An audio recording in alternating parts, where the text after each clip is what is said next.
سبھی جانتے ہیں کہ انسان آزاد نہیں پیدا ہوا. لوگ کہنے کو کہہ لیتے ہیں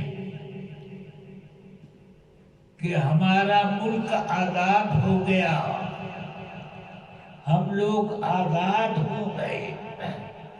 مگر کیا آزادی ہے کہ آپ جو چاہو وہ کرو اور جس طرح سے چاہو رہو، جب تک چاہو زندہ رہو، جب چاہو زہر پی کر مر جاؤ؟ کیا اس طریقے کی آپ کو آزادی حاصل ہے؟ یہ جھوٹی بات ہے کہ آدمی آزاد ہے، بلکہ ہر آدمی قانون کا پابند ہے. اگر آدمی آزاد ہے تو تھانہ پولیس بند کرو. اگر آدمی آزاد ہے قانون کی کتابیں جلا دو. اگر آدمی آزاد ہے کورٹ کچہری ختم کرو. کیا ضرورت ہے؟ آدمی جو چاہے گا کرے گا. اس لیے یہ بات غلط ہے.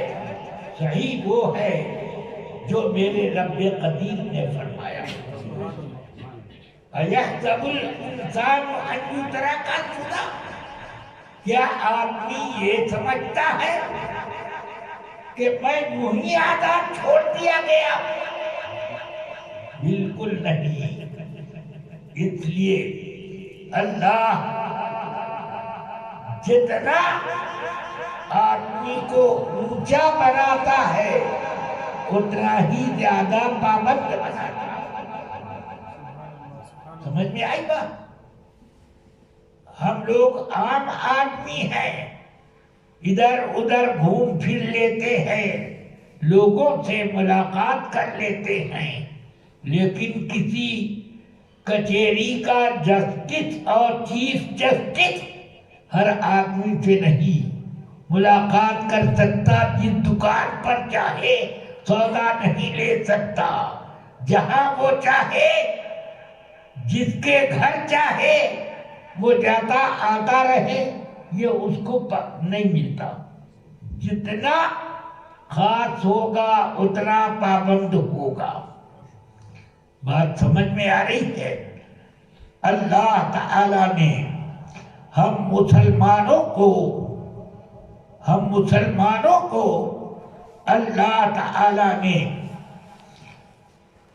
سب سے زیادہ عزت دی ہے.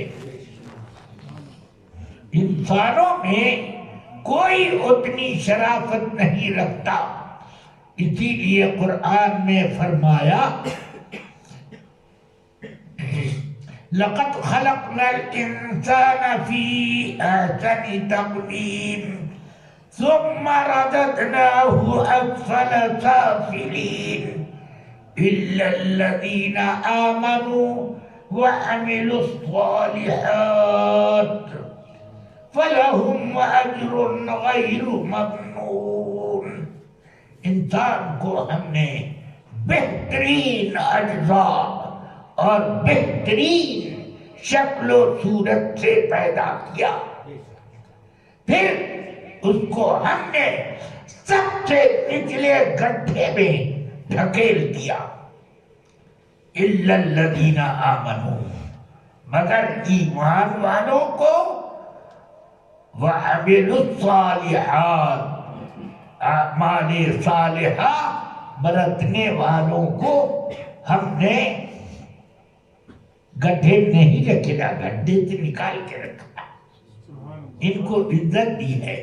انہی کے لیے فرمایا ہے وَلَقَدْ كَرَّمْنَا بَنِي آدَمَ. سمجھ گئے؟ ہاں، انہی لوگوں کے لیے فرمایا ہے جنت ہم نے انہی کے لیے بنائی ہے. سمجھ میں آئی بات؟ ہم نے دنیا میں ان کو آزمائشوں کے لیے رکھا ہے اور آخرت میں ان کے لیے ہم نے خوب شہنشاہی عطا کی ہے. گئے؟ اب آپ دیکھیں حدیث میں میرے آقا نے کیوں یہ فرمایا، الدنیا سجن للمؤمن وجنت للکافر، دنیا مسلمانوں کے لیے قید خانہ، جیل خانہ ہے، یہ جیل ہے مسلمانوں کے لیے، اور کافروں کے لیے باغ و بہار، گلشن و گلزار ہے۔ اس دنیا میں ہم کو رہنا ہے تو اپنے ہر سانس کو قانون کا پابند بنا کے رکھنا، سمجھ گیا؟ کس راستے چلنا ہے، کس راستے نہیں، کیا کھانا ہے کیا نہیں، کس وقت عبادت کرنی ہے اور کس وقت تجارت کرنی ہے، ہمیں کیا کرنا ہے، اس کا ہم کو پابند بنایا گیا۔ بات سمجھ میں آئی؟ ہم کون سی بات بول سکتے ہیں؟ زبان تو سب کے منہ میں ہے، مگر زبان قابو میں رکھنا ہوگا، کیا بولیں کیا نہ بولیں، یہ تقسیم کرنی ہوگی، اور یہ تقسیم ہر آدمی آزادی سے خود نہیں کرے گا، بلکہ جس نے تمہیں پیدا کیا ہے وہ یا اس کا نائب اس چیز کو بتائے گا۔ سمجھ میں آئی بات؟ اس لیے اللہ نے جن جانوروں کو حلال کیا مسلمانوں کے لیے، کیا جیسے چاہو کھا لو، جی نہیں، اس کو اگر ایک مسلمان نے اللہ کا نام لے کر ذبح کیا ہے تب کھا سکتے ہو، ورنہ وہ بھی سور ہے۔ نہیں سمجھ میں آئی بات؟ یہ اللہ تعالی نے یہ سب قوانین کیوں، لا تأکلوا مما لم یذکر اسم اللہ علیہ، جس چیز پر اللہ کا نام ذکر نہ کیا گیا مگر اس کی زبان سے جو ذکر کے لائق زبان ہے، ہاں وہ مسلمان کی ہے۔ ہاں ذکر جب تک نہ کیا گیا اس وقت تک اس جانور کو تم ہاتھ مت لگاؤ، کھانا تو بڑی بات ہو گئی۔ تو اس لیے حضرت سیدنا آدم علیہ السلام، جنت میں کوئی پابندی نہیں ہوتی، پیدا ہوئے جنت میں، اللہ نے ان کو بنایا اپنے دستے قدرت سے، ماں باپ کا ذریعہ ان کے لیے نہیں، سمجھ گئے؟ اللہ نے اپنی قدرت سے جنت میں آزادی ہے، آدمی جس طرح چاہے رہے، مگر وَلَا تَقْرَبَا هَٰذِهِ الشَّجَرَةَ، اے آدم تم اور تمہاری بیوی اس درخت کے قریب مت جانا۔ بتائیے یہ کیوں؟ کہ آدم علیہ السلام جنت میں رہنے کے لیے پیدا نہیں کیے گئے تھے، اللہ نے پہلے فرما دیا، ان کی پیدائش سے بہت پہلے فرشتوں کی بس میں خاص میں فرما دیا اللہ نے، انی جاعل فی الارض خلیفہ، میں اپنا نائب پیدا کروں گا، کہاں؟ زمین میں نائب۔ یہ نہیں کہا کہ جنت کا نائب، جنت میں اپنا نائب پیدا کرو، زمین میں اپنا نائب۔ سمجھ میں آیا؟ تو وہ لوگ بہت بڑی غلطی پر ہیں جو کہتے ہیں کہ آدم علیہ السلام ایک غلطی کر کے زمین پر آ گئے۔ میں کہتا ہوں وہ غلطی نہیں ہے، وہ راستہ خلافت ہے، وہ نہ کرتے تو زمین پر آتے کیسے؟ سمجھ میں آیا؟ اور لا تقربا اسی لیے فرمایا گیا کہ آدم آپ اپنی اولاد کو انہی احکام کے لیے پیدا کیجئے، تم آزاد ہو مگر پورے آزاد نہیں ہو، بلکہ اتنے دائرے میں آزاد اور اتنے دائرے میں پابند، یہ کر دیا گیا۔ اس لیے رسول پاک صلی اللہ علیہ وسلم فرماتے ہیں، کیا فرماتے؟ ارشاد فرماتے ہیں رسول اکرم صلی اللہ علیہ وسلم، سونا اور چاندی کیا ہے؟ لہم فی الدنیا ولنا فی الآخرہ۔ اے مسلمانوں، یہ سب سونا چاندی کافروں کے لیے دنیا میں ہے اور تمہارے لیے جنت میں ہے۔ یحلون فیہا اساور من فضہ، فرمایا کہ جنت میں ایمان والوں کو بہت خوبصورت چوڑیاں چاندی کی، سونے کی پہنائی جائے گی جنت میں۔ یہاں کافروں کی نقل میں کچھ لوگ گڑا پہنا کرتے ہیں، ہم شریعت میں حرام ہے اس چیز کی پابندی۔ سوچو ہر چیز کی، لباس میں تم وہ لباس اختیار کرو جو اللہ کے محبوب پسند کرتے تھے اور جس چیز کا تعلیم دیتے تھے، فرماتے تھے ان کے لباس سے بچو، ان کے طور طریقے سے بچو جو اسلام کے دائرے میں نہیں ہے۔ کیوں؟ اس لیے کہ تم پابند ہو، وہ پابند نہیں ہے، وہ جو چاہتے پہنے۔ سمجھ گئے؟ یہ ہے کھانا پینا، یہ ہو۔ اور سب سے پہلا حکم اللہ نے ہمارے دل اور ہماری فکر کے اوپر کنٹرول کیا۔ کیا؟ آمنوا باللہ، اللہ پر ایمان لاؤ، اللہ پر ایمان لاؤ۔ کیا مطلب ہے؟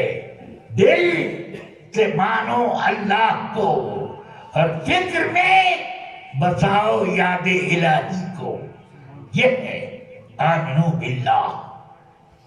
اس لیے اب کیا چیز مانی جائے کیا نہ مانی جائے، آدم علیہ السلام سے لے کر میرے آقا صلی اللہ تعالی علیہ وسلم تک ماننے اور ایمان کے معاملے میں کوئی حکم تبدیل نہیں ہوا۔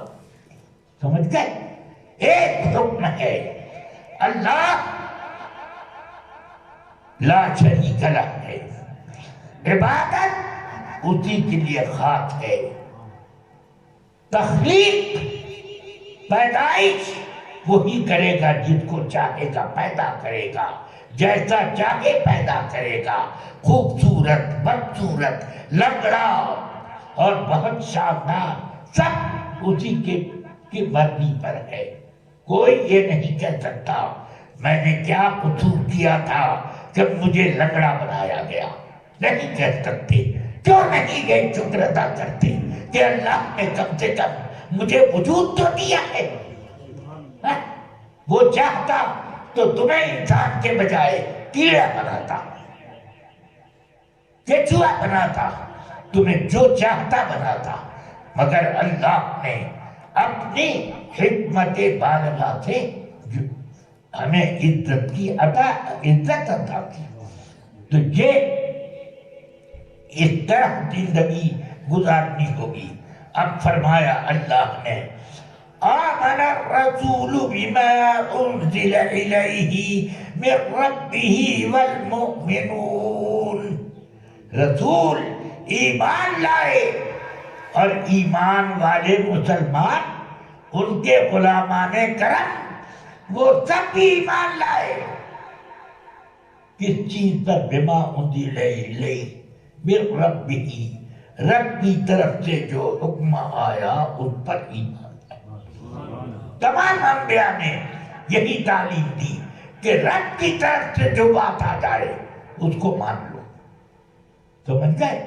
اس میں کوئی فرق نہیں۔ رب نے جب تک چاہا بیت المقدس کو قبلہ بنایا، جب چاہا اتنے اپنے بیت اللہ کو قبلہ بنایا. یہ اللہ کا اتارا ہوا ہے، اتارے ہوئے پر ایمان لانا پڑے گا. بس یہ سب کا حکم ہے. فرمایا کل آمن باللہ وملائکتہ وکتبہ ورسلہ. تمام لوگوں نے یعنی رسول اور ایمان والے لوگوں نے، ان سب نے مان لیا اللہ کو اور اس کے ملائکہ کو اور کس کو؟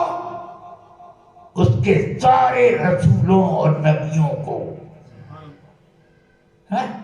کل آمن باللہ وملائکتہ ورسلہ لا نفرق بین احد من رسلہ. ماننے میں ہم کسی رسول کو دوسرے رسول سے الگ نہیں کرتے. مانیں گے ہم جس طرح رسول پاک کو اللہ کا نبی ماننا ہمارے ایمان کا جزء ہے، ویسے ہی موسیٰ علیہ السلام کو، عیسیٰ علیہ السلام کو، نوح علیہ السلام کو، ابراہیم علیہ السلام کو، جن کے نام ہے معلوم ان کو نام سے مومن، ان کو نام سے رسول ماننا، اور جن کا نہیں تو اللہ نے جن کو نبی بنایا ہم نے ان کو نبی مانا، رسول بنایا رسول مانا، اور اللہ کی طرف سے ان کو ہم نے حاکم زمین پر مانا، خلیفہ ہے اللہ کے. سمجھ گیا؟ اس لیے ہمارے یہ طریقے ہیں. تو جب مانا تو حلال کو حلال مانا، حرام کو حرام مانا، تو اسی طرح زندگی گزارنی پڑے گی. سمجھ گیا؟ بس یہ ایک تمہید ہوئی جس میں نے تمام احکام کا اجمال بیان کر دیا. اب یہ بھی بتاؤں کہ اللہ تعالی نے فرمایا کہ ہم نے انسان کے ساتھ شیطان بھی پیدا کیا. کس لیے؟ تاکہ انسانوں کو بہکائے. وہ پیدا کیا. اس شیطان سے جس نے اپنے آپ کو بچایا وہ اللہ کا دوست ہے، اور جو اس شیطان کا ساتھی ہوا وہ اللہ کا دشمن. اس لیے فرمایا ان الشیطان للانسان عدو مبین. انسان کے لیے کھلا ہوا دشمن ہے. کون؟ شیطان. اور شیطان صرف جنات میں نہیں ہوتے، انسان میں بھی شیطان ہوتے ہیں. شیطان سرکش اور سرکش بنانے والا وہ شیطان کہلاتا ہے. جو آدمی کو خدا کا باغی، رسول کا باغی، اللہ کے محبوبوں کا باغی جو پیدا کرے اس کا نام شیطان ہے. چاہے وہ دو ٹانگ پر چلتا نظر آئے، چاہے ہوا میں اڑتا نظر آئے. سمجھ میں آئے گا؟ یہ اس چیز کو خوب محسوس کر لینا چاہیے. حدیث شریف میں میرے آقا نے فرمایا کوئی انسان، کوئی بچہ پیدا نہیں ہوتا مگر اللہ اس کے ساتھ ایک فرشتہ اور ایک شیطان ضرور پیدا کرتا ہے. فرشتہ اس کو ہدایت کا راستہ بتاتا ہے اور شیطان اس کو بہکاتا رہتا ہے. ان میں جس کی تعلیم غالب آ گئی اور اس بندے نے جس کی تعلیم کو قبول کر لیا بس اسی راستے پر چل پڑا. اگر اس کو فرشتے کی دوستی پسند آئی تو وہ اللہ کے بندوں میں شامل ہوا، اور اگر اس کو اللہ کے محبوبوں کے بجائے شیطانوں سے کی دوستی پسند آئی تو وہ جہنم کا کندہ نہ تراش. سمجھ میں آ گئی بات؟ یہ اس طرح پر جب اللہ نے دو حصے بانٹے، ایمان اور کفر، دو حصے بانٹے، مومن کامل اور فاسق، سمجھ گئے؟ نیک عمل والا، بد عمل، پرہیزگار، بد پرہیزگار. یہ اس نے بانٹا، جنت دوزخ، جنتی دوزخی. اس طرح پر جس نے اس تقسیم کو برقرار رکھا وہ اس کا ایمان سلامت، اس کا مرتبہ سلامت، اس کو کوئی بہکا نہیں سکے گا. اور جس نے یہ کہا کہ چلو سب لوگ متحد ہو جاؤ، بس وہ ڈوب گیا، ختم، وہ جہنم کا کندہ ہوا. بات سمجھ میں آئی؟ اس لیے اتحاد کا کبھی بھی سوچنا تو صرف مومنین کا اتحاد ہوگا. سمجھ گئے؟ اتحاد کسی بد مذہب، بد دین اور شیطان کے پیچھے چلنے والے سے اتحاد نہیں ہوگا. اس طرح پر اپنی زندگی گزارو. اللہ تبارک و تعالی مجھے اور آپ کو اس اچھی پاکیزہ زندگی پر قائم رکھے، اور ہمیں اس بات کے ڈر سے ہمارے دل کو، ہمارے مزاج کو بچا کے رکھے کہ ہم کسی کے مال سے مرعوب ہوں، کسی کے کرسی سے مرعوب ہوں، کسی کی طاقت سے مرعوب نہیں. ہم صرف اللہ سے ڈرتے. سمجھ گئے؟ اور جو جتنا زیادہ ڈرتا ہے وہ اتنا اللہ کا قریبی ہوتا ہے. اس لیے الا ان اولیاء اللہ لا خوف علیہم ولا هم یحزنون. اللہ کے ولی وہ ہوتے ہیں جو نہ کسی چیز کا خوف رکھتے اور نہ کسی چیز سے ڈر، نہ کسی چیز کا غم کھاتے. اگر کوئی مصیبت آ گئی، ہاں، میرے آقا صلی اللہ علیہ وسلم کے شہزادے حضرت ابراہیم ابن رسول اللہ رضی اللہ تعالی عنہ جب انتقال ہوئے تو میرے آقا نے کیا فرمایا؟ ہم لوگ تو دار قطار روتے ہیں، بلکتے ہیں، مگر سنو، میرے آقا فوراً فرماتے ہیں ان للہ ما اخذ، ان للہ ما آتا ولہ ما اخذ وإن بما فعل ربنا لراضون. اللہ ہی کا تھا جو اس نے دیا، اور جو لیا وہ اسی کا تھا، ہمارا کیا تھا؟ اللہ نے جو کیا ہم اس پر راضی ہیں. سمجھ گئے؟ غم نہیں آیا، رضا آئی. غم نہیں آیا، رضا آئی.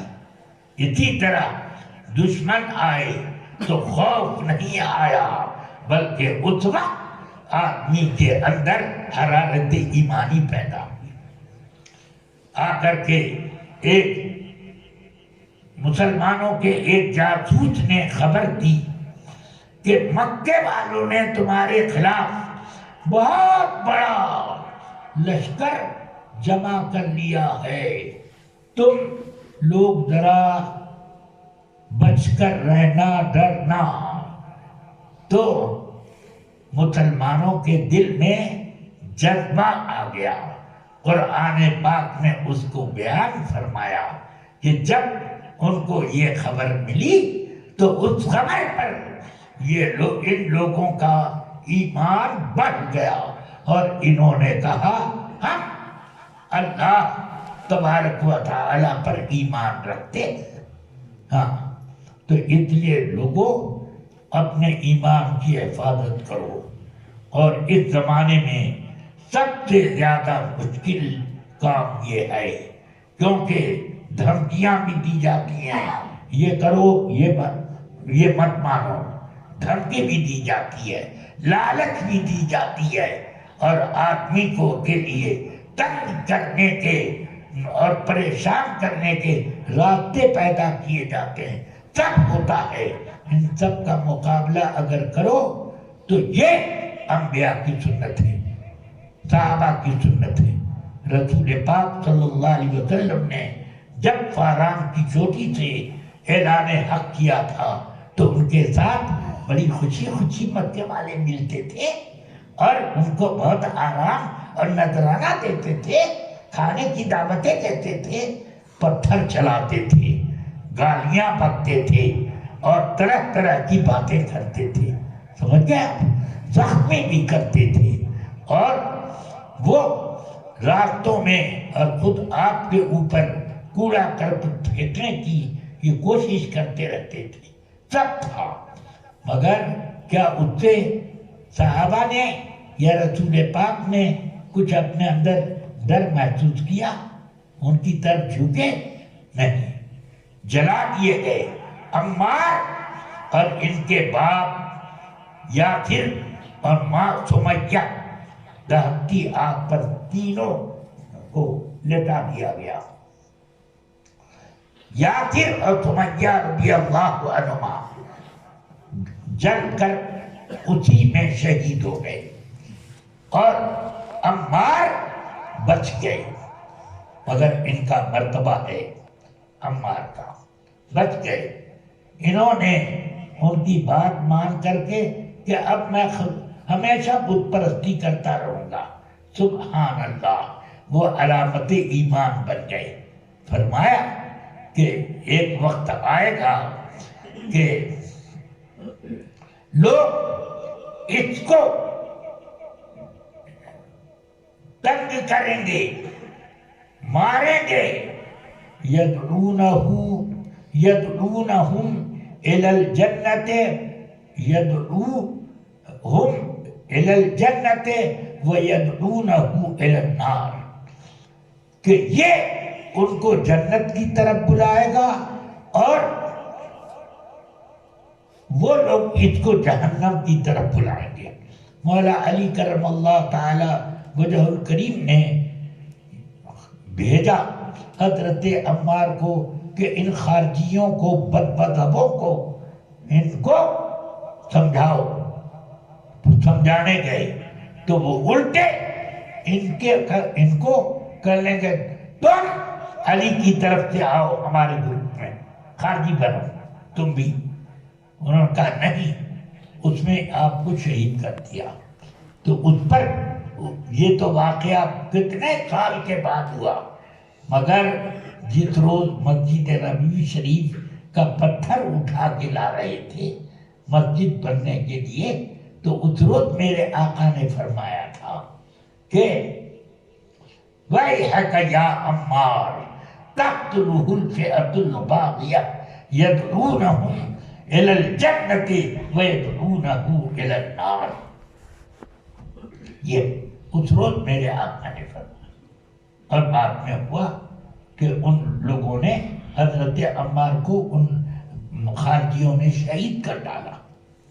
تو اس طرح یہ کلمہ نہیں پڑھتے تھے خارجی, وہ لوگ کلمہ پڑھتے تھے, جنت دوزخ مانتے تھے, وہ کفر ایمان کی تقسیم بھی مانتے تھے, قرآن کو اللہ کی کتاب بھی مانتے تھے. مگر حضرت علی, امیر معاویہ اور ان کے ماننے والوں سب کو کافر کہتے تھے, مشرک کہتے تھے. جس طرح سے اس زمانے میں وہابیہ تمام سنیوں کو مشرک کہتے, مشرک بدعتی, یہی حال تھا وہ خارجیوں کا. اسی لیے ان کو بھی خارجی کہا جاتا. سمجھ گیا؟ تو اس میں بچانے کا کام امام احمد رضا نے کیا ہے اور بہکانے کا کام دیوبند کے مولانا لوگوں نے کیا. اس لیے اپنے آپ کو بچانے والوں کا ساتھ رکھو, بہکانے والوں سے بچاؤ. اللہ تعالی مجھے اور آپ سب کو صراط مستقیم پر مضبوطی سے قائم رکھے. السلام علیکم. MashaAllah, subhanallah. Inshallah, tonight دی نورانی